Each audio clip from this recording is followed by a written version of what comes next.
Jatuhnya ratusan warga sipil yang tercatat saat ini sudah mencapai angka 500-an lebih.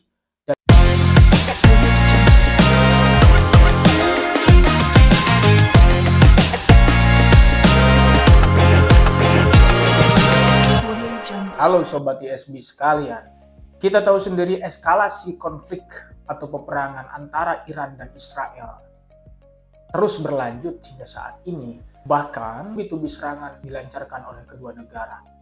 Entah kapan ini akan berakhir, kita semua juga belum tahu. Tapi yang jelas bahwa ekses daripada konflik bersenjata ini itu mengakibatkan jatuhnya ratusan warga sipil yang tercatat saat ini sudah mencapai angka 500-an lebih.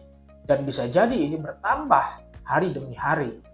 Dari jumlah korban yang disebutkan, sebanyak 90% diantaranya merupakan warga sipil. Serangan Israel juga menewaskan pejabat militer dan beberapa ilmuwan nuklir terkemuka Iran.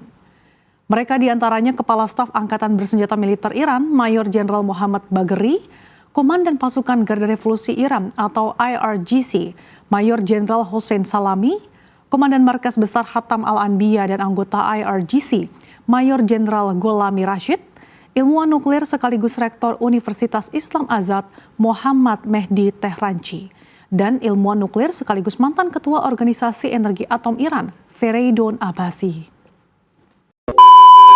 Lalu siapa yang salah? Siapa yang akan bertanggung jawab dalam hal ini? Ratusan warga sipil meninggal, mereka tidak berdosa, imbas peperangan, gitu ya. Jadi baik mulai dari misalkan anak kecil, orang tua, lansia, mereka hidup dalam ketakutan, dalam kepanikan, bisa jadi mereka ada dalam situasi kelaparan, sekolah-sekolah ditutup, itu diliburkan, atas nama martabat negara. Sejak Iran diserang oleh Israel, jatuh banyak sekali warga sipil yang meninggal. Lalu kemudian dibalas dengan serangan esok harinya oleh Iran sampai saat ini. Padahal terkait dengan peperangan itu sebetulnya sudah diatur di dalam hukum internasional. Dalam ini adalah hukum perang atau yang disebut dengan hukum humaniter. Jadi peperangan sebetulnya harus mengacu pada Konvensi Jenewa yang telah dibuat pada tahun 1949. Lalu kemudian juga dengan protokol tambahannya yang sudah dibuat di dalam tahun 1977. Di situ diatur di dalam pasal 51 yang pada intinya bahwa warga-warga sipil secara perseorangan atau penduduk itu tidak boleh menjadi objek daripada serangan di dalam peperangan. Kecuali warga sipil menghendaki untuk ikut dalam situasi peperangan. Maka dalam hal ini siapa yang akan disalahkan, siapa yang akan bertanggung jawab terhadap situasi saat ini, jangan sampai menunggu ratusan atau bahkan tidak tahu mungkin ribuan korban yang akan berjatuhan ekses daripada peperangan ini.